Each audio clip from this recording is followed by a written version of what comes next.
Have you ever been in the middle of that wave of anxiety and just wondered, what is actually happening inside my body right now? Well, today we're going to pull back the curtain on the science of it all.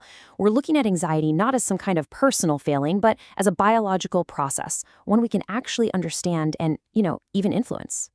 So here's our game plan. First, we'll talk about what anxiety really is, a body thing. Then we'll dive into the brain's threat detector, figure out why it's working overtime, uncover some pretty surprising root causes, and then get into the good stuff, how to actually retrain your nervous system. We'll wrap it all up with a whole new way to think about anxiety. All right, first things first. To really get a handle on this, we've got to understand that anxiety is so much more than just a feeling of worry. It is a full-body experience, from your head to your toes. I mean, who hasn't asked this, right? That racing heart, that tightness in your chest, that buzzing energy, it can feel so confusing. But the answer isn't about having more willpower.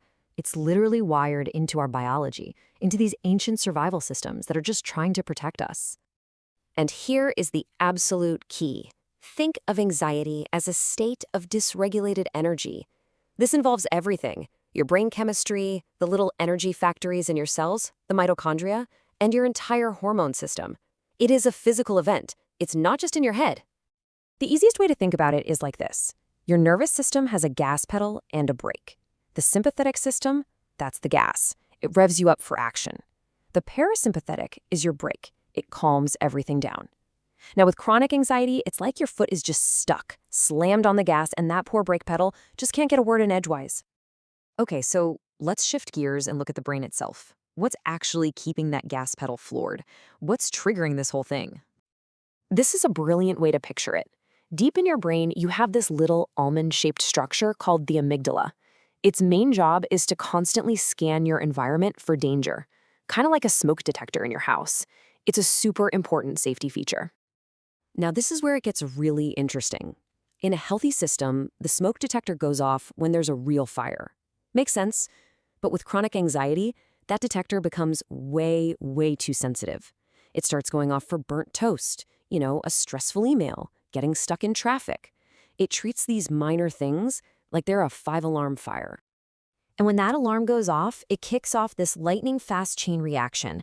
The amygdala yells danger, the hypothalamus sounds the alarm, which then tells your adrenal glands to just flood your system with stress hormones like adrenaline and cortisol. And boom, your entire body is in high alert fight or flight mode.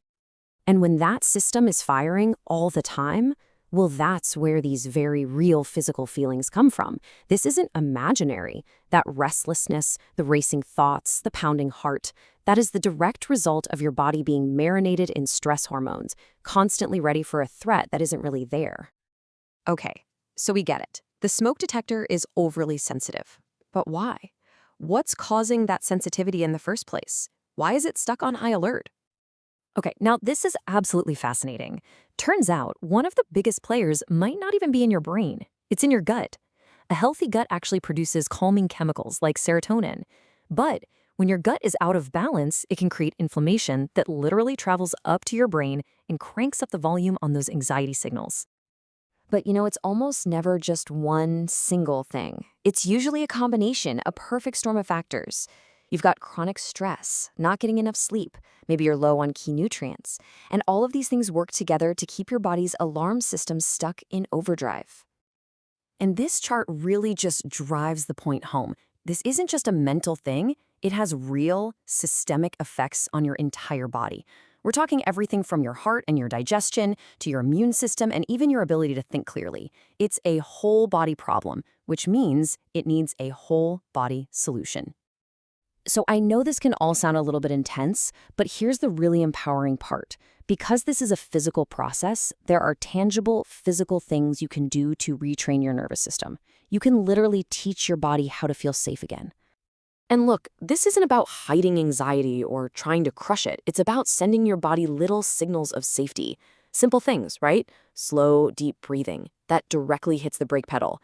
Using your senses to ground yourself pulls you out of worrying about the future. Even just stabilizing your blood sugar can stop those hormonal spikes that feel just like a panic attack. So let's move into our final section, which is all about what might be the most powerful tool we have, changing how we think about anxiety itself. And this quote just says it all. This is the big perspective shift. What if anxiety isn't the problem? What if it's actually a messenger? It's your body's incredibly intelligent alarm system trying to tell you that something, your stress, your gut, your sleep, is out of balance and needs some attention. When we stop fighting the feeling and instead start listening to the message, absolutely everything changes. Instead of getting critical, we can get curious. And that curiosity allows you to start addressing the real root causes, to restore your body's natural balance. So the question isn't, how do I shut this alarm up? The real question is, okay, what's it trying to tell me?